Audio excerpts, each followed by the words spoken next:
We divide 910 by 5 in a long division method. 5 times 1 is 5.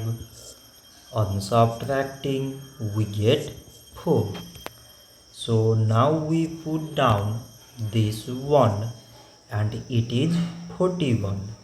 5 times 8 is 40. On subtracting, we get 1. So again we put down this 0 and it is 10. So 5 times 2 is 10. On subtracting, we get 0. So 910 divided by 5 is 182.